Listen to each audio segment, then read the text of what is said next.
Filha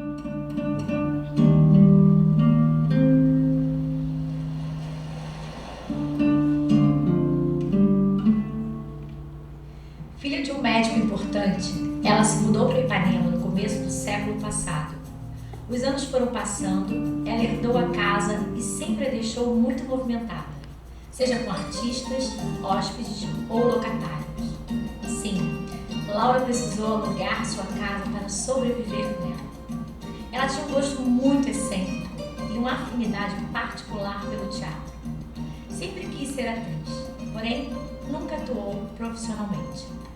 Por anos ela trabalhou para transformar a casa em um lar para diversas expressões artísticas. O projeto 35 anos de Laura, patrocinado pela Prio, a maior companhia independente de óleo e gás do Brasil, apresenta ao público pela primeira vez peças originais que foram catalogadas para trazer à tona a história, vivências, sentimentos e lembranças. A Casa de Cultura Laura Alvim é vanguarda e diversidade, uma multiplataforma de cultura e talentos em um dos maiores celeiros de tendência do Rio, a Praia de Ipanema.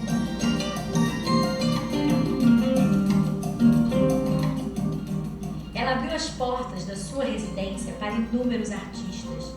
Foram tantas iniciativas que agora, aos olhos do público, ganharão o devido reconhecimento do papel e relevância desta importante e fundamental personagem na história da nossa cultura.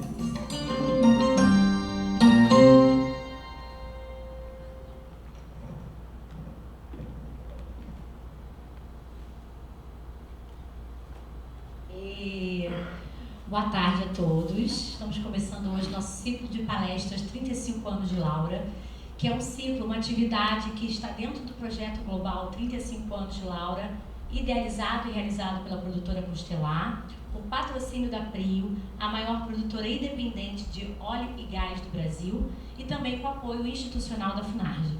E hoje a gente começa por onde todo esse projeto começou, que é falando sobre a importância dos acervos. A gente, quando entrou na casa em abril, maio de 2022, nós tivemos aqui a honra, de fazer todo um trabalho de preservação, catalogação, definição dos elementos que a gente encontrou da família Alvim. Então hoje aqui a gente está com a Rafaela Zanetti, que foi responsável por esse projeto com a gente, que hoje vocês conseguem ver na exposição imersiva. Estamos com a Vivian Fava, que tem uma passagem muito interessante na casa e hoje ela ocupa a direção do Museu do Ingá, que fica em Niterói, um espaço belíssimo que todos precisam conhecer. E também com César Balbi, que é um cara incrível, que tem uma história incrível e que hoje está à frente do Museu Carmen Miranda da Funarge. Vamos começar um pouquinho pela nossa linha do tempo aqui dos presentes. César Balbi. Por mim? Claro! Eu sou tão incrível assim, não, eu sou mais velho mesmo. Conta pra gente um pouquinho da tua relação com a casa, quando começou, como foi seu trabalho e sobre a sua trajetória, nessa busca, dessa gestão tão especializada em acervos. A gente entra no museu como estagiário, Então a gente passa pela casa. A Vivian passou por vários lugares e eu, quando entrei no Carmen Miranda, eu entrei e fiquei como estagiário. Por quê? Era o 6º período, a gente tinha uma responsabilidade muito forte com o acervo 1992, vamos dizer esse ano, e o acervo estava voltado para a conservação. Há anos que o acervo estava sendo exposto de forma inadequada. Então a gente, com aquele furor acadêmico, e a gente entra na faculdade, a gente quer consertar o mundo. Então a gente fala assim, a Carmen Miranda vai ser reconhecida. Mas na verdade eu não sabia nem quem era a Carmen Miranda, eu me preocupei com o acervo. Daí a veia de museólogo, por mais que a gente não queira, a gente tem. É a conservação. E através do objeto que eu descobri que existia uma personalidade muito forte. Porque as marcas da Carmen Miranda estavam em todos os objetos, não só de indumentária, nas partituras, nos sapatos, nos turbantes, mas principalmente nas fotografias. O acervo fotográfico dela é maravilhoso. São 2.342 fotos que revelam toda a história dela através dos tempos. E com esse acervo de fotografia, você vê também outros personagens. Então a Carmen, ela traz uma memória da década de 1910, 1920, 30, até a década de 50. com ela, com a família, com a arte dela e principalmente com a indumentária. Com a indumentária e com o ritmo, ela colocou o Brasil para ser visto em pleno caminho de Segunda Guerra Mundial, onde o Brasil não era reconhecido, onde a capital do Brasil, para muitas pessoas, era Buenos Aires, confundiam, né? A América Latina, principalmente a América do Sul. E a minha primeira, quer dizer, o meu amor, não, a minha dedicação foi salvar esse acervo. Né? Parabéns! Você vê um turbante onde estava sem a gente estava aprendendo que tinha que ter uma climatização adequada, um acondicionamento, um transporte, um manuseio e uma forma diferenciada e não só jogar para o público. Porque quando a gente tem um acervo que é a gestão pública e tem que ser exposto, é obrigação expor ao público esse acervo, a memória do Brasil, eles não entendem que por trás dos bastidores, para expor, você tem que passar por vários processos.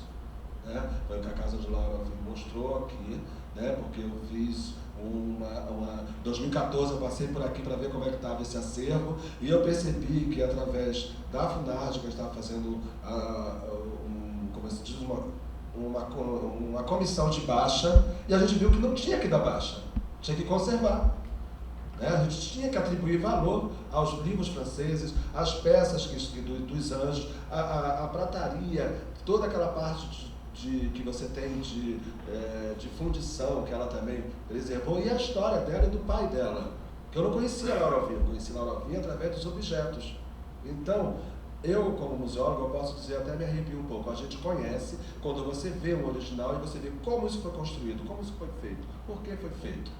Né? A Laura Alvim tem o mesmo pensamento da Carmen, só que a Carmen ficou famosa no mundo inteiro. E a Laura Alvim, ela simplesmente, não vou falar sobre ela porque eu também gosto, mas vocês falam melhor do que eu, mas é porque ela preservou uma memória de uma época, de um período onde as pessoas conversavam, não tinham celular, era uma forma direta de apresentação, é o que se faz a apresentação da atriz aqui, mostrando a casa. Sim, e para quem ainda não conhece as performances que o César está comentando, a gente conta do sonho de Laura de querer transformar essa casa dela, que ela vivia, né, no centro cultural, e o maior sonho dela era ser atriz. E ela não realizou esse sonho, né, mas olha a quantidade de coisas maravilhosas ela deixou por conta desse sonho, né? Mas ser atriz não é só pisar no palco, é fazer a pesquisa, é estudar, é expor, não for através do corpo ou da voz, mas de uma forma, nós museólogos, pesquisadores, nós somos atores também, né? E a nossa arte é o acervo, é a exposição, é a divulgação e a memória que vai ficar nas pessoas. E a Laura tinha isso através dos objetos, através do que ela pregava. E também tem uma coisa muito fundamental, ela ter aquele carinho pelas pessoas, acreditar nas pessoas e ser uma mecenas como ela foi, né? Então, é a primeira mecenas do Rio de Janeiro, né? Foi Laura Alvim. Então, essa pergunta está respondida, demorei muito para responder, né? Mas esse amor pelo acervo, qualquer um pode pegar a partir do momento que você tem a responsabilidade de salvar algo que vale a pena. O que vale a pena é o que vai ficar na memória. Tá? Eu tenho um filho de 24 anos que eu mimava ele, só de mamãe eu quero. Ele até hoje não gosta de Carmen Miranda, porque de tanto a gente viver, aí nossos filhos não seguem. Mas aí a gente percebe o quanto a gente se dedicou e às vezes não é reconhecido por isso. Isso aí é outra história. O que importa é o que a gente faz, o que a gente não pode deixar de fazer é simplesmente, né, ver a memória sendo salva para a posteridade. Tá? Porque se hoje existe uma Anitta, porque existe uma Carmen Miranda. Com certeza. Eu ia falar sobre isso. Com certeza. E ela homenageia a Carmen Miranda, né? Sempre tem uma referência que ela coloca, é super importante. Super bem respondido, lógico. Vamos passar um pouquinho para a Vivian, que também começou aqui, que eu soube como estagiária, mas conta pra gente como foi toda a tua trajetória, né? Quando você começou estagiária, não sei se foi aqui o primeiro centro, foi aqui. E para você, como é que você galgou esse caminho também, né? Hoje você é responsável por um museu que é absolutamente incrível, que, se eu não me engano, tem toda a coleção Banerjee nele. Então, conta pra gente um pouquinho dessa importância. Então, meu primeiro estágio foi aqui. As museólogas até então aqui era a Luísa Rache e a Cecília Arruda. E quem tomava conta da galeria era a Ana Lúcia Oliva. Fiquei 2 anos e meio aqui e eu estagiava na galeria, mas existiam outros 2 estagiários que estagiavam tratando do acervo propriamente dito, que é o Daniel Maurício e Mariana Santana. Eu até recorri a eles para ter uma lembrança maior. Quando a Luísa e a Cecília saem daqui, eles convidam a Wanda Cardoso, que foi amiga de Laura, para construir um museu, que na verdade era um memorial, mas a gente chamava de museu. Então, durante quase 6 meses, por aí, foi a higienização das peças, organização do espaço, que depois de alguns anos eu fiquei sabendo que tinham acabado com ele, né? E a gente sempre se questionava, né? E como é que está o banheiro? Como é que estão os livros em francês? Quando o César me contou o estado do acervo, ele e Fátima Marota, eu levei um certo susto, porque até então eu nunca imaginei que fosse chegar a esse estado. E principalmente os quadros que eram doados pela associação, para a Associação de Amigos, e que virou acervo, que eram das exposições que aqui ocorriam e que ocorrem ainda, né? Hoje eu não sei como funciona. Depois disso, eu estagiei no Carmen, né? Fiquei lá durante Carmen, aí eu fui para Casimiro de Abreu, fui para onde, mais, César? Não, você foi para o MIS, depois voltou para o Carmen Miranda. Não, mas antes você passou por várias casas também. Ah, mas aí depois de pela formada. Globo, fazendo isso e aquilo. Mas foi depois de formada. Só da Funarge, acho que eu passei por uns 3 museus como estagiária. E fez parte também da parte de informatização do CISBEN. Sim, em 2007. Aí depois eu fui para a Fundação Getúlio Vargas, depois fui para a Globo, fui para a Casa da Moeda, Museu Naval. E eu estacionei. Tem história, né? E aí depois eu volto para o Carmen Miranda, fico 7 anos lá. Esses 7 anos foi fundamental para a conservação do acervo. Isso aí consumiu quase toda a sua energia, mas te deu o que você é hoje, graças a Deus. Não, foi um trabalho assim incrível, aprendi muito. E muita coisa mudou a partir daí, né? Que aí eu recebi o convite para ser diretora técnica do MIS e depois eu fui convidada para assumir o INGA, para dar continuidade ao trabalho que a Júlia já vinha fazendo. Você está há quanto tempo no INGA? Em junho completam 2 anos. Conta pra gente da importância do INGA, né? Porque eu até, assim, falando assim, super francamente, não conhecia o INGA até vir fazer esse projeto aqui. E aí, na época, o presidente falou, você tem que conhecer, e realmente, assim, é impactante o que vocês têm hoje no INGA. Conta pra gente um pouquinho do que tem, da relevância desse cuidado, né, de preservar, de fato, quadros tão importantes, obras tão importantes que tem lá, e que tudo é acervo da Funarge, né? Então, o INGA, ele é a junção, né, do Museu de História e Arte, junção do Museu Histórico do Estado e o Museu de Artes e Tradições Populares. Em 91, há essa junção e o museu passa a ser o Museu de História e Arte do Estado do Rio de Janeiro, que é conhecido como Museu do INGA. O museu ele é dividido em 3 grandes coleções, que é a coleção de Artes e Tradições Populares, a coleção Banerje e a coleção de História e Arte.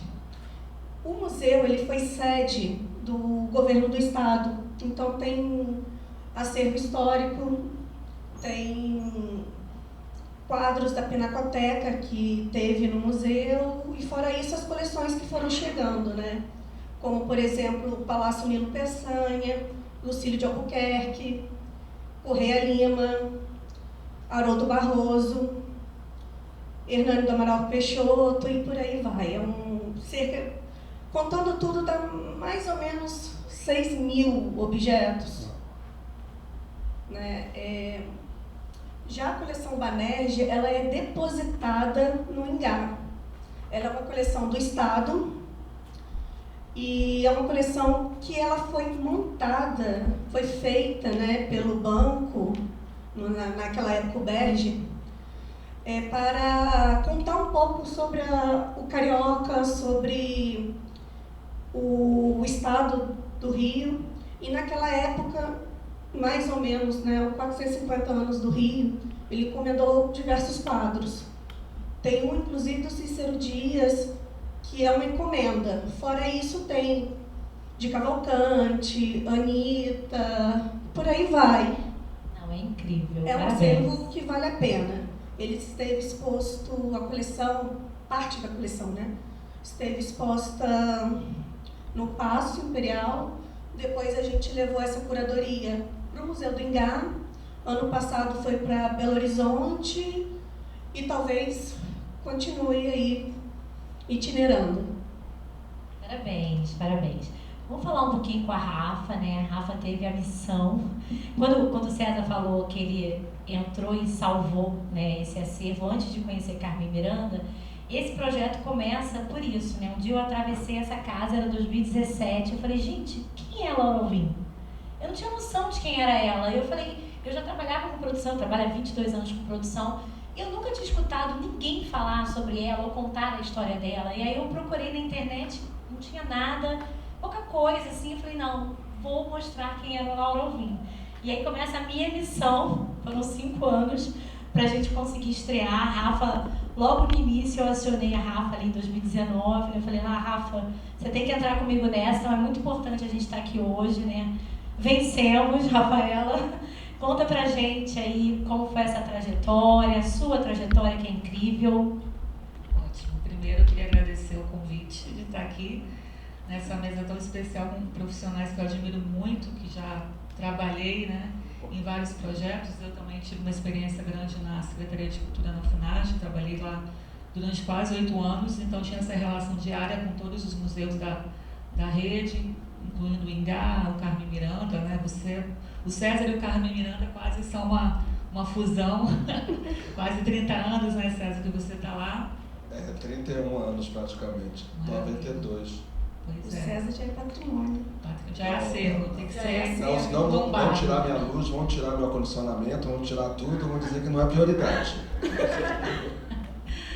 E a Tatiana me fez esse convite, né, no período aí da pandemia, né, que ela já estava batalhando por esse projeto há um tempo. Esse projeto passou por algumas paradas por conta também dessa questão da pandemia, desse novo momento também que agora a gente está vivendo, e o projeto, enfim, aconteceu. E o desafio era entrar nessa casa e primeiro ter uma noção do que era esse acervo, né, da importância desse acervo, que tipo de acervo era esse. Então a gente montou um time de museologia, eu coordenando esse grupo com mais 3 museólogos. O Matheus, inclusive, está hoje na equipe educativa, mais a Márcia Nascimento e a Sabrina. E a gente entrou num espaço que hoje é ocupado pelo memorial na exposição, mais a sala do raio-x e o banheiro de Laura, onde estavam, não posso dizer a palavra acondicionamento, estavam guardados de uma maneira bastante inadequada esse acervo tão importante que a gente foi descobrindo ao longo dessa caminhada aí de exploração mesmo desse espaço. Acho que eu estou vendo até a Márcia e a Sabrina aqui. Elas chegaram na hora que você falou o nome delas. Isso é muito não foi combinado, hein? Eu vi elas entrando. Então, 2 profissionais incríveis, né? Queridonas.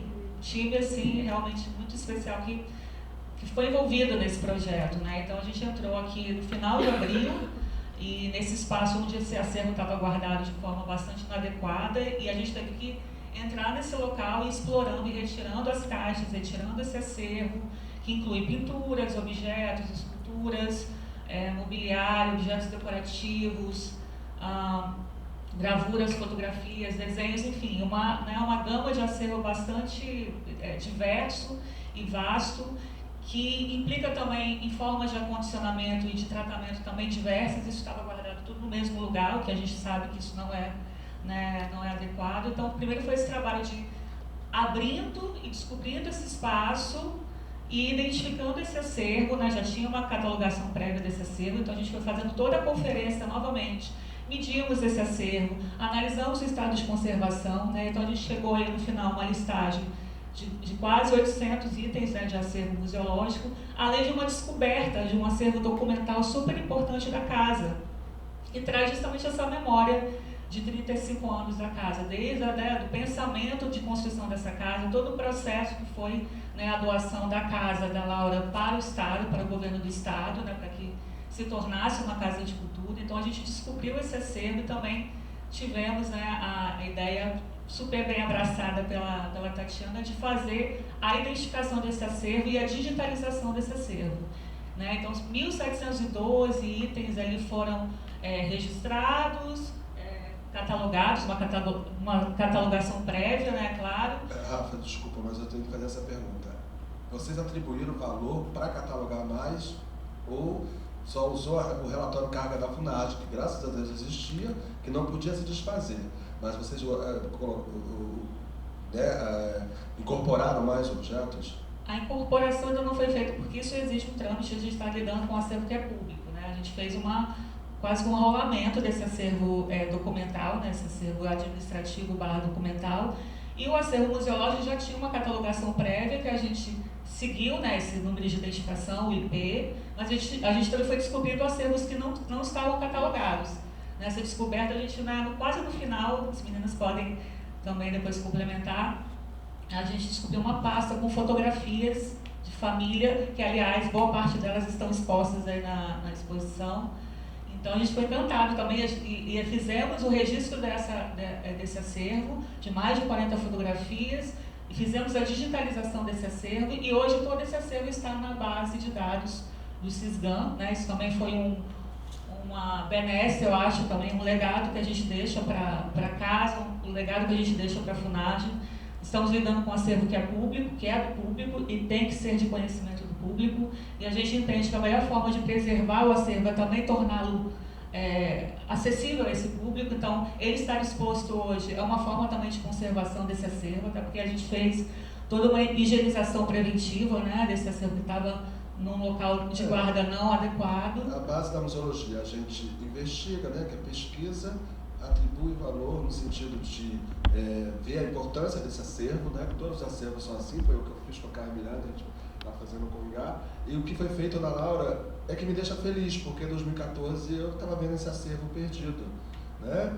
E para que se propôs, as pessoas falam, para que o objeto identifica tudo. As fotografias memorializam uma vida, uma trajetória, e jogar isso para o público, estar para o público, é o que o governo do Estado tem que se propor a fazer e está fazendo, né? Vem se fazendo. E é para o público, o que você falou, público para o público.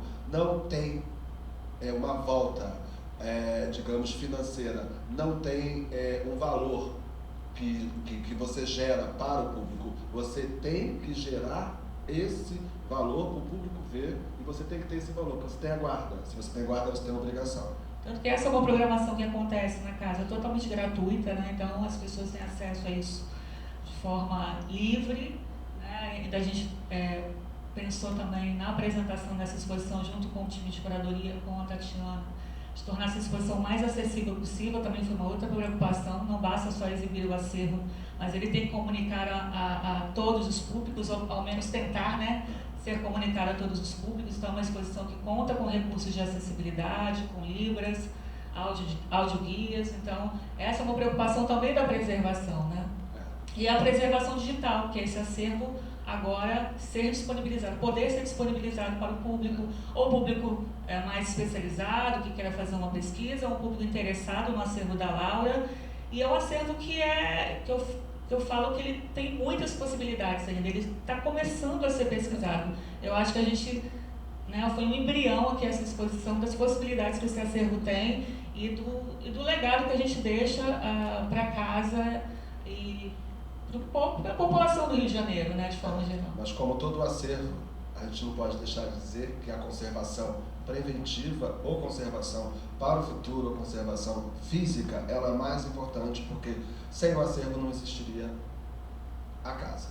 Sem o acervo não existiria a Carmen Miranda, o museu, nem o Ingá. Então esse acervo ele tem que ser visto de forma de preservar, através da conservação, que você me explicou muito bem, que são duas coisas diferentes que a gente sempre brigou, salvaguarda e preservação. É que a preservação ela tem uma continuidade, é um verbo de ação. Você nunca deixou nada preservado. É uma ação de continuidade. Então você vai preservando ao longo do tempo. É a obrigação. É. Através de ações, que a conservação é uma delas. Que o ideal são ações conservativas, né? Exatamente. Para depois expor e para depois divulgar, que é outra função da museologia. Então, alguns aparelhos públicos querem só expor. Não estou fazendo uma crítica, entendeu? Sou muito grato à FUNARJ, agradeço a FUNARJ até hoje, principalmente porque quando os presidentes, quando toda a direção, assessorias conhecem o acervo, eles sabem o valor que tem, né? E valorizam o profissional. Mas no caso da conservação, isso é uma continuidade e é bastidor e às vezes não é reconhecido. É o problema das pessoas não terem conhecimento do que acontece atrás das exposições. Sim. Eu acho que falta um pouco divulgar mais o trabalho das pessoas que estão por trás, que eu não considero só os museólogos, mas do faxineiro, o vigia, o pessoal da administração, o educativo, manutenção. Então, assim, ninguém faz nada sozinho. Se a gente não contar com todos no museu, nada acontece. É muito bacana a gente estar aqui com a presença de vocês, porque a gente vai ver que vocês são gestores apaixonados, né, pela profissão que vocês escolheram, porque não é só a gestão, é ter a paixão por manter essa história viva. Então, quando o César traz esse pensamento, é muito isso, né? Se todos os gestores preservarem os espaços que eles ocupam, a gente já está ganhando enquanto sociedade, enquanto história, né? Então, o que a gente deixa aqui, a gente começou para ficar 3 meses, a gente está indo para o 8º mês, a exposição já trouxe 8.000 pessoas, né, para uma casa que a princípio estava saindo de uma pandemia e ainda estava precisando se posicionar de uma forma de retorno mesmo, né? Muitas pessoas têm elogiado o trabalho de retrofit que a gente fez na casa, porque não foi só a exposição, nós fizemos a obra de retrofit, paisagismo, para que o público pudesse, de fato, ser acolhido. E aí tem um bistrô novo lindíssimo. Então, assim, a casa está sendo povoada por boas ações. Eu queria agora, porque assim, a gente agora vai ter que caminhar para um final, mas não é um final com velocidade. Dois momentos, assim, vocês que tiveram acesso a esse acervo, qual é a maior curiosidade de Laura que César você soube? Vivian e Rafaela. O que vocês acham que eu tenho algumas cartas na manga, porque eu adorei descobrir várias coisas ao longo da pesquisa da equipe. Mas o que mais salta para vocês desta mulher? Como é que ela, como museóloga, como é que ela fez uma coleção tão eclética? E que cada objeto representa a personalidade dela, do que era ela, do que ela se mostrou e foi, né? E o legado da casa, com tudo isso, né, é o que mais me chamou a atenção. Como ela teve essa ideia, através da memória do pai, dela, mas principalmente, quando você olha cada objeto, você vê que um é diferente do outro, mas que tem a ver com a vida e a trajetória dela. Isso, como museóloga, como pessoa, me chamou a atenção. Agora, como pessoa, eram as festas que ela dava, claro, né? Olha, não sabemos Eu ia falar das festas também. Então, contem pra gente. Das festas, gente. Então, Laura, que a gente chamava aqui até brincando de Laurinha, ela gostava muito de dar festas, então, e festas que duravam dias. Aí tem um caso que contam, não sei se foi a dona Wanda que contou, enfim, que estava tendo a festa, entrou um ladrão, ficou escondido atrás da cortina e ficou esperando a festa acabar. Ele caiu tonto no chão, foi aí que descobriram que a festa não acabava nunca, já era o 3º dia e nada, ele sem ir ao banheiro, sem comer, sem nada. Que bom que eu fiz essa pergunta, eu não sabia disso. Além de mecenas, ela era precursora das raves por aí. Ipanema não perde. Não, imagina, Ipanema o quê? Devia ser o quê? Década de 30, 40, por aí. Deserto, deserto. Eu não lembro exatamente, sabe? No deserto. Ela era muito à frente do tempo O dela. túnel para cá foi aberto em 1922, Copacabana Palace em 1920, por aí. Até chegar em Ipanema era bem difícil, né? Os prédios começaram a crescer com decoração eclética, aí depois, e a casa ali. E Sim. até hoje ela continua. Eu estou lendo aqui na linha do tempo que ela começa a se interessar por arte em 1920. Então, ela começa a estreitar a relação com os cariocas, com os intelectuais em 1930. Então, é bem a década de 20, 30 que a gente está falando. E ela não é à toa que ela tinha aquele palco, aquele mini palco no quarto dela, né? Aquele palco, o que contam também, é que ali ela lia os poemas e as peças em francês e para os amigos, que provavelmente também eram da área, eram artistas. Não podemos esquecer dos anos loucos da França, né? Ela bebia nessa fonte.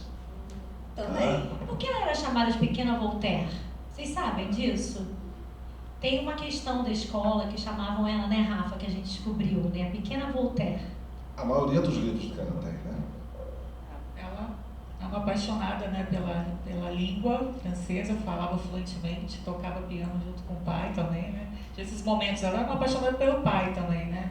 Essa paixão dela pelo Álvaro Alvim, acho que também é um destaque da pesquisa que a gente entendeu, ao mesmo tempo que eu vejo a Laura muito em cada objeto, sabe? Eu acho que o fascínio do objeto museológico é isso, né? Que ele deixa de ter aquele uso, ele não é mais um copo, um talher, mas aquela memória daquela experiência que foi vivida ali fica naquele objeto.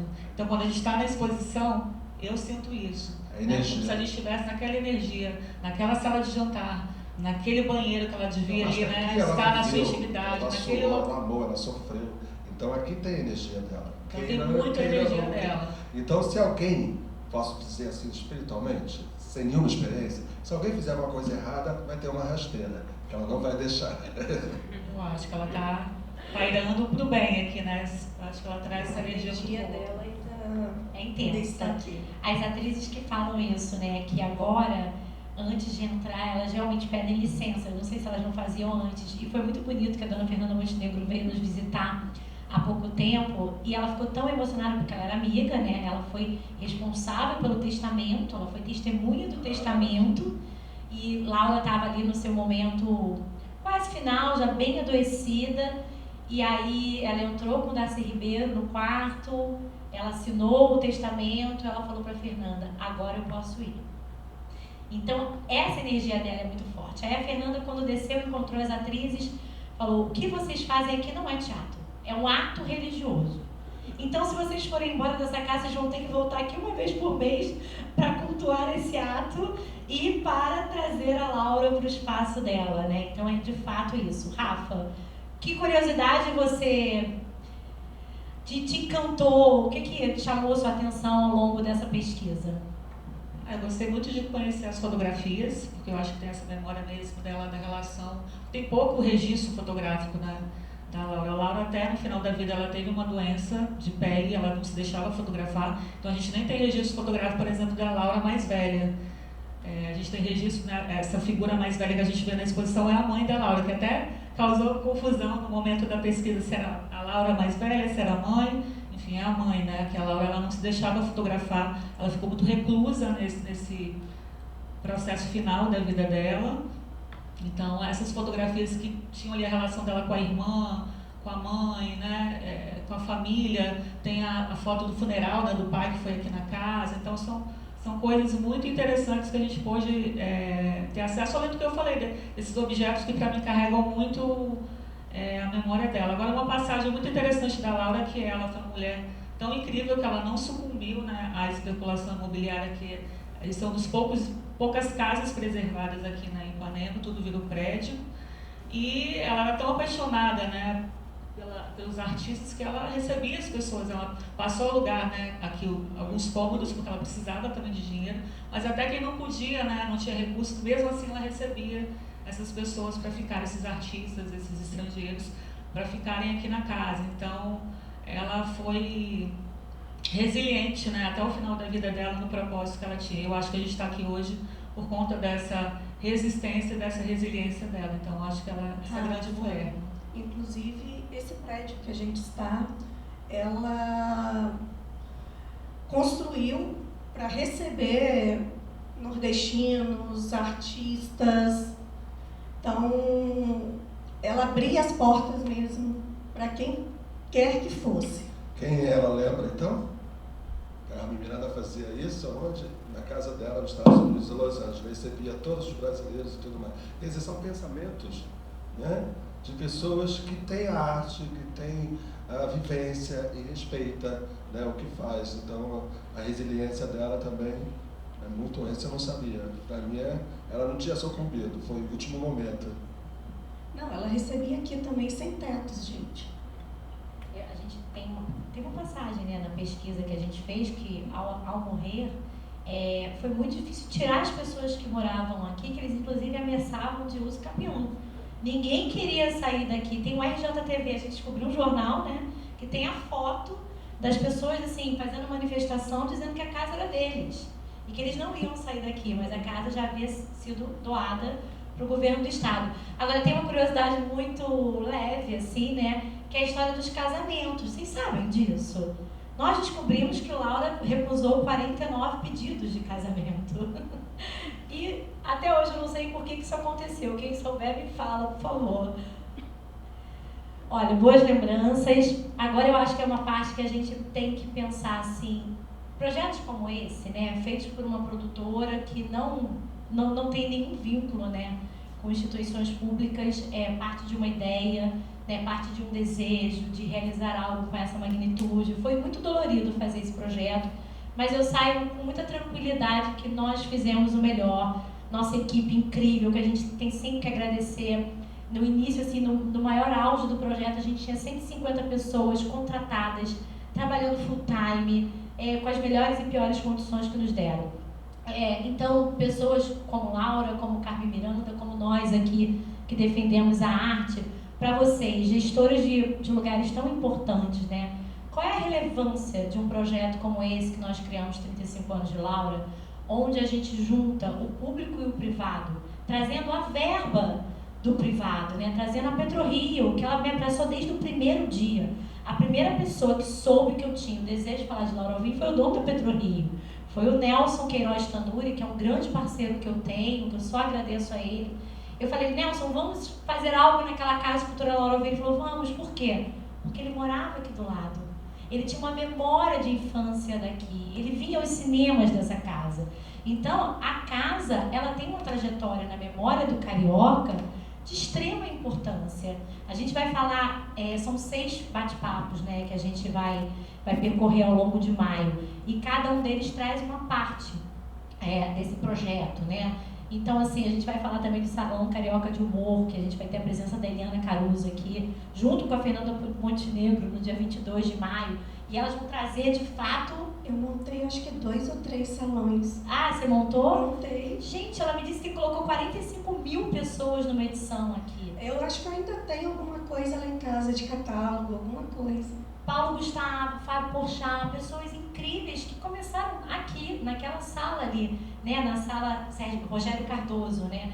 E, para quem não sabe também, que eu adoro as curiosidades, Marisa Monte fez o primeiro show dela aqui na casa. Então, olha a história que essa casa tem, né? Que bacana que a gente está aqui podendo proporcionar e deixando como legado que a gente está indo embora de fato. Então, assim, para vocês, gestores de espaços, assim, o que fica, né? Como é que é essa parceria que vocês... Como é que vocês visualizam essas parcerias? Como é que vocês receberiam uma parceria como essa? Não, essa parceria ela é sempre louvável, com certeza. A instituição pública, ela depende de parceiros, né? Porque existem prioridades dentro do governo, dentro de qualquer gestão governamental, que é a saúde, que é o financeiro, né, a parte toda econômica, e sempre a cultura fica relegada ao último lugar, podendo ser o primeiro, porque sendo o primeiro, na minha opinião, seria mais leve levar os outros problemas. Então, no caso, como nos museus, ou casa de cultura, aqui é um pensamento de casa de cultura, é um pensamento de shopping cultural, que hoje tem esse conceito. Um museu hoje pode se considerar que tem um restaurante, tem um palco, tem uma plateia, e a Laura já via isso como centro cultural antes do concebimento da ideia. Então, a parceria é importante porque, com o parceiro, você abre leques de pessoas que participam, que divulgam e, acima de tudo, conserva o que tem que ser mostrado, exibido, divulgado. E o governo do Estado, pelo menos, ele sempre abriu mão, né? Sempre abriu mão de não ter parceiros, sempre parceiros. Nesse caso, a gestão tem que estar casada com a intenção da proposta, né? Por exemplo, a gente teve restauro de peças de indumentária da Carmen Miranda que veio pessoas de fora, porque não tinha o know-how aqui de fazer um projeto para a indumentária. Como fazer esse processo? Então a gente tem isso já gravado, guardado, né? Como fazer uma conservação e restauração de um objeto de indumentária que passou por vários momentos de depredação que podem ser, podem ser preservados ou replicados da forma original. Então a casa que estava aqui, ela precisava ser descoberta com a sua essência. E se a proposta da produtora, vocês vieram e mostraram isso, eu acho que a casa tem que abraçar, com a direção, com o governo do Estado, com a relevância que vai ter isso depois. E a parceria não pode acabar, tá? Mas tem que ser dividido, tem que estar todo mundo participando, tem que estar todo mundo entendendo o que está acontecendo, né? Porque ninguém trabalha sozinho, como a Vivian falou. Um museu, né?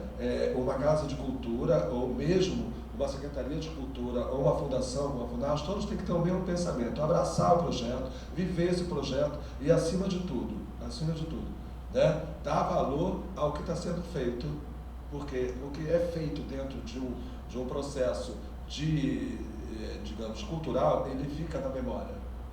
E a gente trabalha com isso. Eu lembro ainda dos tempos de shows de verão que aconteciam na década de 80. Aí Lulu Santos fazendo 70 anos. Gente, eu vi ele lá em Campo Grande, cantando, de camiseta, não sabia nem que seria o Lulu Santos. Mas aí é como você trabalha uma casa de cultura, você traz também a memória de uma pessoa que você não sabia quem era, que as pessoas precisam saber e que vivenciou uma história, uma memória de um período que não deve ser esquecido. Até para a gente não esquecer que nós não somos máquinas, que nós não somos voltados para celular a vida inteira, computador, que a gente não vive esse momento máquina que a gente está vivendo, mas que a gente vivia momentos de conversa, de emoção, e esses centros culturais, essas casas, essas memórias trazem isso. Então todos têm que abraçar. Obrigada. Vivian, você que já passou por tantos lugares, né? Sua trajetória é bacana mesmo, assim, e em cada um eu acredito que você tenha vivido também, né? Porque todo lugar tem seus problemas, tem suas soluções, e você tem que ser visionária, né? Para entender como aquilo pode se manter ao longo do tempo. Que eu acho que esse é o nosso trabalho de artistas, gestores, né? Como é que é para você quando você encontra parceiros, né, que consigam transformar os seus espaços ou tirar ideias do papel? Gente, a gente tem tanta ideia no papel. Como é difícil você levantar, né, uma ideia. Então, como é que é para você essa parceria público-privada através de um proponente? Eu acho fundamental, mas tudo requer planejamento, né? Um patrocinador ele não vai patrocinar o espaço se não houver um projeto anual, se não houver uma programação que realmente vai fazer com que as coisas aconteçam dentro do museu. E nem sempre é possível fazer o patrocinador entender que o ambiente interno, o trabalho interno também é importante. Muitas vezes a gente tem que casar a necessidade do patrocinador com a realidade do museu. Então, por isso que é sempre bom sentar, conversar, alinhar da melhor forma possível. E aí, gente, só que a gente só tem que lembrar que tem que ir dentro da missão institucional. Cada museu tem o seu particular. E não adianta o patrocinador chegar e querer mudar a missão institucional. Ele vai ter que entrar dentro da missão. Se, por exemplo, o Ingá é um museu de história e arte, ele vai ter que entrar dentro desse assunto, nas ações, seja o educativo, seja as exposições, seja eventos, enfim. Mas você tocou num ponto importante, né? O início de tudo e o limite quem dá é o institucional, sempre, né? Assim que a gente tem que começar de fato alguma coisa. Mas, assim, é muito importante, assim, eu tô dos dois lados, né? Porque eu tenho a produtora e também atuo como gestora de leis de incentivo em empresas. Então, o que eu faço? Eu educo os empresários, primeiro a pegar esse dinheiro e colocar para a cultura. Isso é sedução. Isso aí são anos falando o mesmo discurso. Vender não é fácil. Não é É ver o olhar do patrocinador seduzido daquela forma que ele quer ter o retorno, porque ele sempre quer ter o retorno. Mas o retorno ele é super louvável, desde que sejam projetos que de fato, né, também conspirem para que ele entregue da melhor forma, né? Mas eu fico muito pensando nisso assim, né? Como a gente pode se abrir enquanto gestores, enquanto, né, pessoas que estão à frente de espaços tão importantes, para que novos parceiros cheguem, né? E hoje em dia, né, eu sou gestora de ESG também.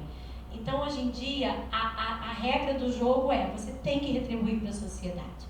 Depois da pandemia, não há mais empresário que possa se esconder da sua contribuição para a transformação social. E é nisso que eu atuo hoje em dia. Então, assim, como que a gente aqui pode fazer, né, no Ingá, do Carmen Miranda, trazer esses parceiros para que se perpetue essa obra e que também leve o público? Porque se o museu está lá, pura e simplesmente, a gente sabe que o público não vai, mas se você traz uma atividade, traz um evento, um acontecimento, Marketing cultural é fundamental. Marketing cultural, exatamente. É isso, né? Então, eu acho que foi uma união de muitas frentes para realizar o 35 anos, né? E eu acho que a gente, de fato, conseguiu aí entregar a missão da melhor forma possível. Eu queria saber se alguém tem uma pergunta.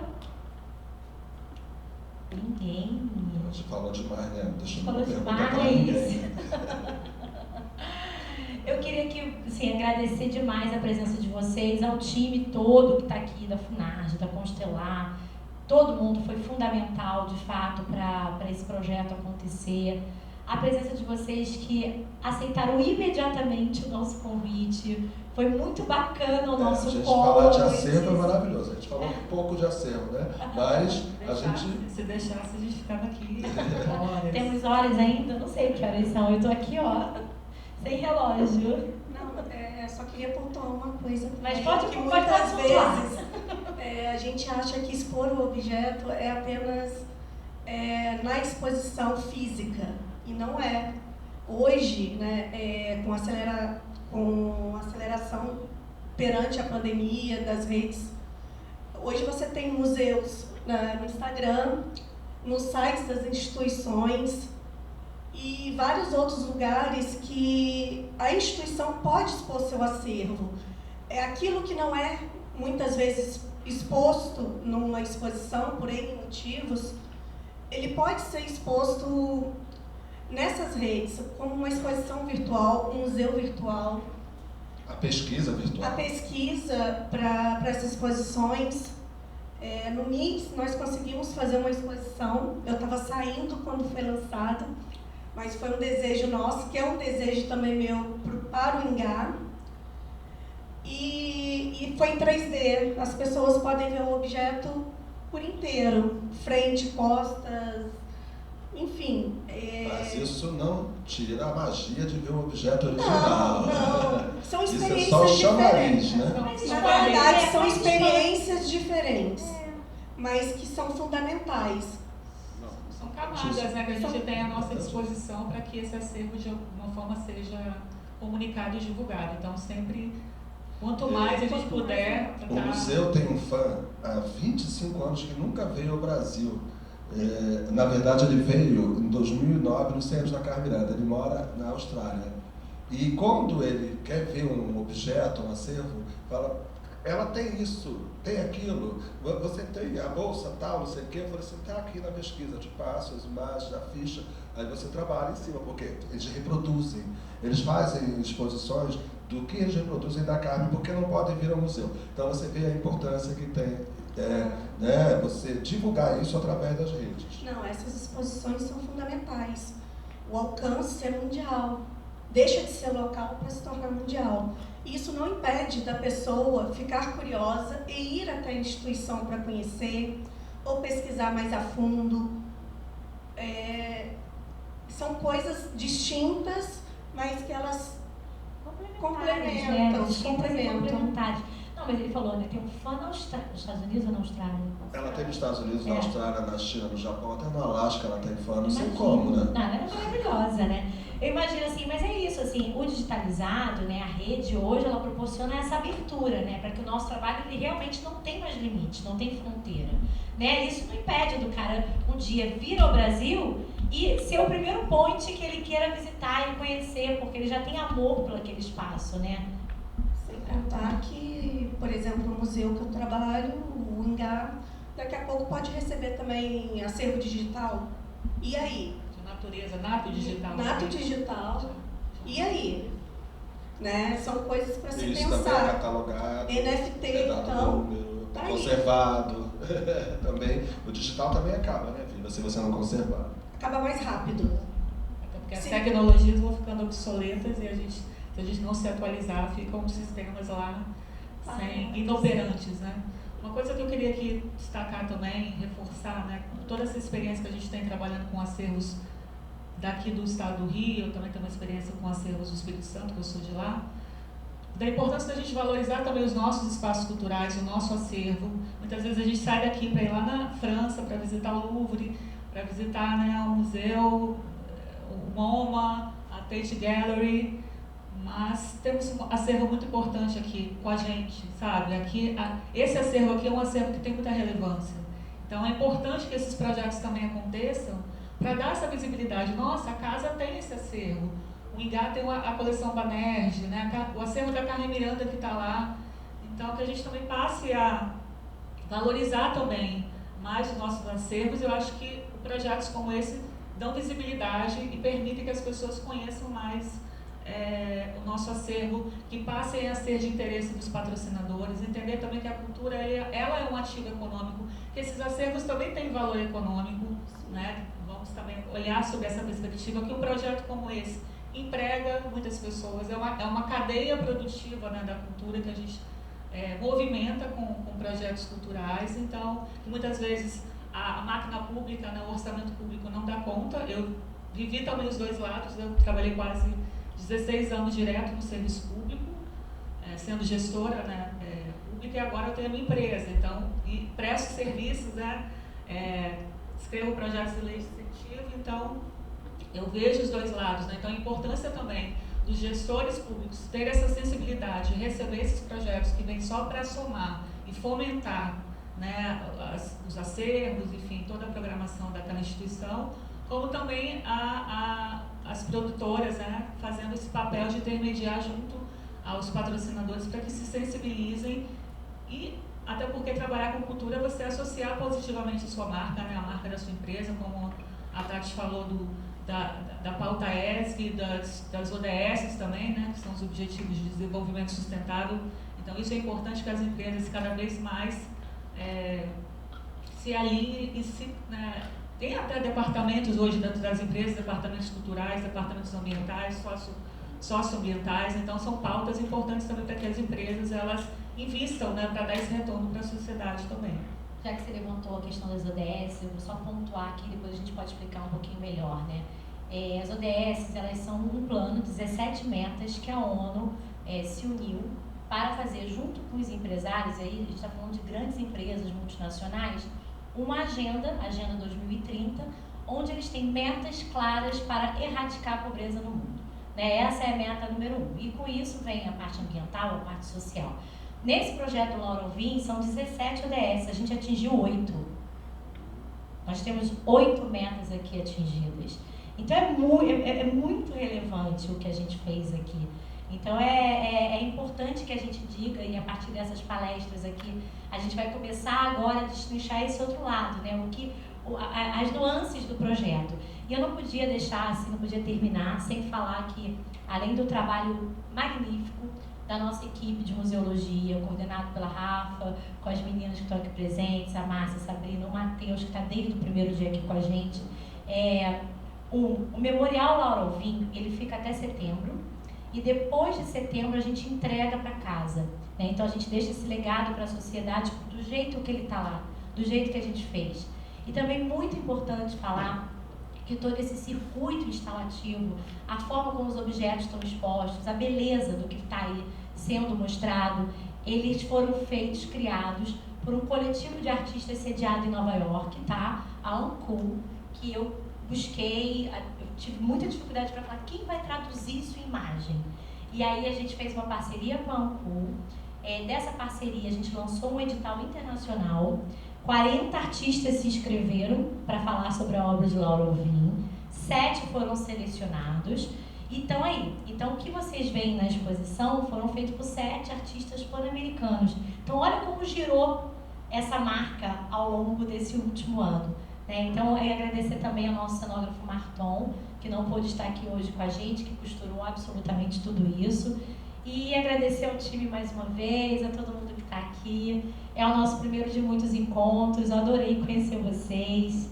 E se alguém quiser deixar uma palavra... Sim, agradeço a Funarge por deixar você trabalhar nesse espaço, reconhecer o seu trabalho, reconhecer o projeto, porque essa ideia, às vezes, não consegue captar o que o outro está pensando. Eu acho que a Funarge está começando a abrir sua mente, agora mais do que nunca, reconhecendo realmente o que deve ser feito, por quem está fazendo, quem deve fazer, né? E esse agradecimento à casa, à equipe e à Funarge, isso não pode deixar de dizer, não é puxar saquismo, não, que as pessoas falam, tem que falar da Funarge, mas eu sou Funarge. Eu reconheço o que ela trabalha, o que ela faz, o que ela reconhece que deve ser feito, né? Hoje está se voltando para a mente de quem faz, de recompensar quem faz, de reconhecer que um ganha mais, outro ganha menos, que na verdade todos trabalham em prol daquilo que tem que ser feito para entregar ao público, pelo menos através dos museus e dos teatros. É isso que também não posso deixar de agradecer. Peço desculpas. Não, temos que agradecer sim, inclusive essa nova gestão que a gente passou por 2 gestões na Funarge, né? Essa nova gestão nos acolheu muito bem, chegou já no meio do projeto, caminhando, na verdade o projeto ia acabar em março, por conta desse ciclo de palestra, falei, deixa acabar em maio, deixa mais um pouquinho para que as pessoas venham na palestra e possam ver o que a gente está falando, né? Então, assim, nos abraçaram, nos acolheram, entenderam, né? Estão de braços dados. Hoje nós temos aqui às 7 horas da noite a palestra com a Daniele Barros, que é a secretária de Cultura, que já veio 2 vezes na exposição, o novo presidente da Funarge, Jackson Emerick, e o assessor especial de cultura, Carlos Janan. Então, claro, nosso agradecimento à Funarge, nosso agradecimento aos funcionários da Casa de Cultura Laura Alvim, que no que puderam nos apoiaram o tempo inteiro. Peço desculpas se alguma coisa aconteceu de errado, mas nós fizemos, nós realizamos e o bacana está aí, viva Laura Alvim, que eu acho que isso é o mais importante. E cabe à instituição, agora que vocês entregaram o acervo, e a preservação desse acervo no lugar adequado, dentro com os equipamentos adequados, até que possa acontecer mais eventos relacionados a esse acervo. E não ser exposto só nos 35 anos de Laura, que estão fazendo 37, mas que, na verdade, possa ser conservado para outros eventos, e principalmente pela instituição, né? Eu vou fazer um agradecimento mais institucional, porque, né? Queria agradecer ao governador Cláudio Castro, a secretária Daniele Barros, o presidente da Funarge, Jackson Emerick, a Patrícia Lins, diretora da Laura Alvim, a Tatiana e o Bruno, da Constelar, e os meus amigos aqui do lado, são queridos, que é sempre bom estar com eles, ouvir as histórias, as experiências, que a gente continue caminhando juntos, de alguma forma. Queria agradecer também os funcionários do Museu do Ingá, que por todo o apoio, assim como os museus da Funarge, que vem colaborando nas atividades do Ingá. Isso é fundamental, sem toda essa equipe, nós não estaríamos funcionando da forma que estamos. Apesar dos pesares, apesar de ter pouco funcionário, e você vê amor em cada um que está ali, querendo que a coisa funcione. Então, obrigada, gente. Obrigada a todos, obrigada a vocês. Também quero só deixar aqui um agradecimento final para você primeiro, Tatiana, parabenizando por ter idealizado esse projeto, né? Acho que é um projeto fundamental e é isso, é o início de muita coisa que pode ser realizada, né? Acho que o pontapé foi dado, muito bem dado, e né, essa casa agora, com esse acervo resgatado, sendo exibido ao público, isso é muito importante. Agradecer a todo o time de museologia que trabalhou comigo nesse projeto, foram fundamentais, incansáveis, né? Vivenciaram momentos aqui difíceis, toda a equipe também da casa que nos acolheu, que abriu esse acervo também para que a gente pudesse adentrar nele, né? E trabalhar nele. Então, agradeço muito toda a equipe Constelar também, né? De produção, enfim, todo o time que sempre muito próximo, e vida longa à Casa de Cultura Laura Alvim, e viva Laura, né? Viva Laura, viva Laura. Obrigada, gente. Obrigado a vocês.